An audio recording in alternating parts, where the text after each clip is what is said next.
Hello, have you ever wondered how the reconciliation processes over time when previously there were wars and conflicts between civilians? I am Rubí, and today we will talk about the FARC, or Revolutionary Armed Forces of Colombia. This topic has captured my interest due to the historical and social context that Colombia has lived during all this time, as well as the participation of women in the transition process.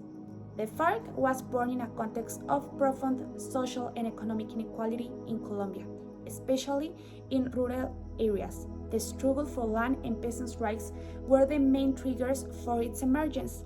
Thus, they adopted a revolutionary ideology, seeking to radically transform Colombia's society through armed struggle. Their objectives included land redistribution, political participation of the popular classes, and of course, the construction of a socialist state. The FARC emerged in an historical context marked by profound social and economic inequalities in rural Colombia. Their origins date back to the 60s, when groups of peasants organized into self-defense groups took up arms to defend their land and, of course, their rights.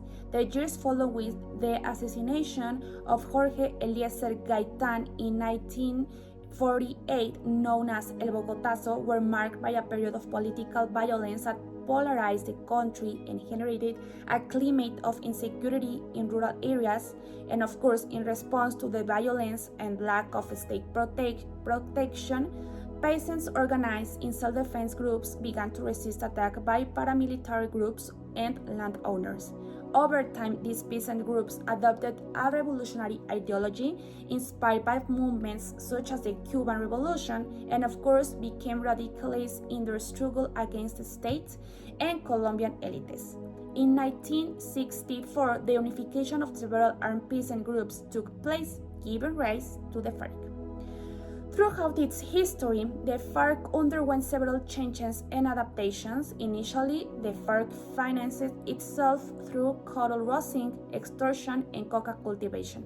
Over time, drug trafficking became one of their main sources of income. The FARC established alliances with other guerrilla groups and social movements, both initially nationally and then internationally. As the conflict dragged on, the FARC modernized itself by structures and adopting new military tactics. Throughout the armed conflict, the Colombian state, through its armed forces and allied paramilitary groups, perpetrated a series of atrocities that have left a deep mark on Colombia's society. Some of the main ones include false positives. This means that members of the armed forces execute innocent civilians and present them as combat casualties in order to obtain economic benefits and, of course, promotions. Then, the forced disappearances. Thousands of people were kidnapped, tortured, and disappeared by state agents and paramilitaries. Of course, and one of the most important is that women were frequent victims of sexual violence. They were used as a weapon of war to subdue communities and destroy the social fabric. Of course, millions of Colombians were forced to leave their homes due to violence and threats from armed groups, creating one of the most serious humanitarian crises in the world. The responsibility of the state in these crimes has been widely documented by national and even international human rights organizations. The Inter-American Court of Human Rights has condemned the Colombian state for numerous human rights violations committed during this armed conflict. Of course, we have this process of peace, justice, and reconciliation, and I will mention the first one, that is the peace. The FARC was one of the parties to the conflict that, through a long negotiation process, contributed to the signing of a historic peace agreement in 2016. This agreement sought to end more than 50 years of violence and build a stable and lasting peace in Colombia. In the terms of justice, the peace agreement includes transitional justice mechanisms such as the Special Jurisdiction for Peace, or the JEP in Spanish, whose objective is to investigate and judge the most serious crimes committed during the conflict, thus seeking to achieve restorative justice and contribute to the reparation of victims. The last one, not less important, is the reconciliation, because reconciliation is a long and complex process that seeks to overcome the divisions and resentment generated by this armed conflict. So the peace agreement establishes measures to promote reconciliation, such as reparation programs for victims, reincorporation of ex-convicts into civilian life, and the construction of a culture of peace. Of course, they adapted measures in order to contribute to the peace, and we have spaces for memory and truth that have been created, such as the National Center for Historical Memory.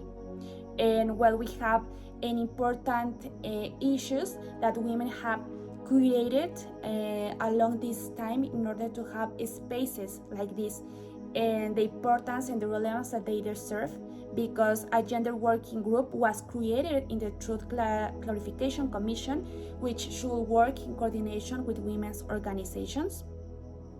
And of course, it was established that sexual violence could not be subject to amnesty or pardon.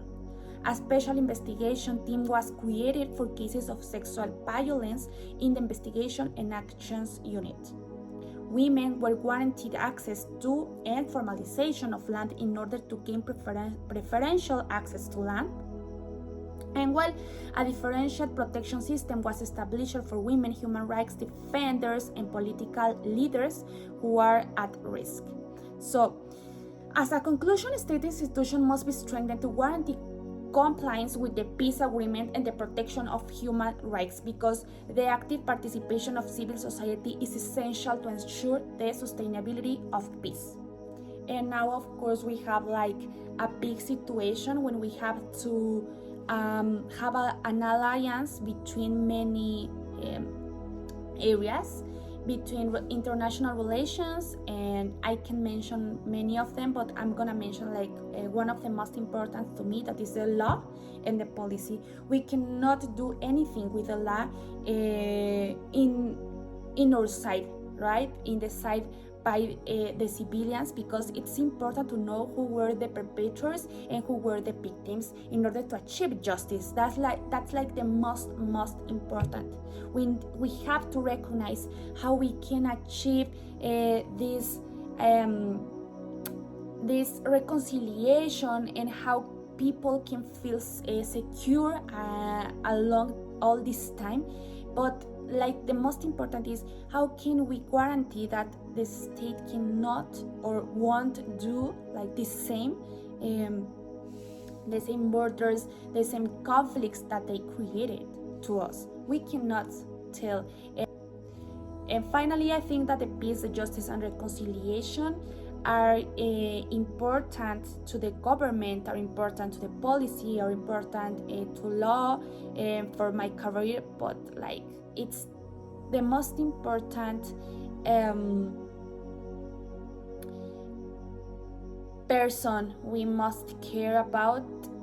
It's ourselves, it's the civilians, it's people where we can share, or we were sharing these spaces.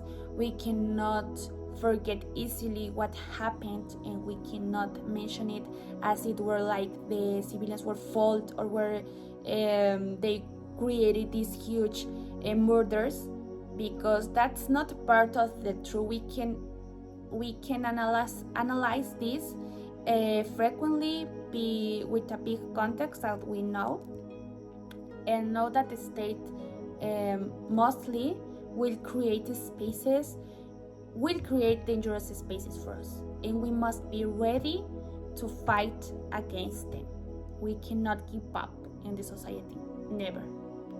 Thank you. And of course, as a professional in my career and in my area, we cannot forget what happened, because we can contribute with more information, with more research in these areas about what really happened there, and how the victims are conceiving what the state did to them.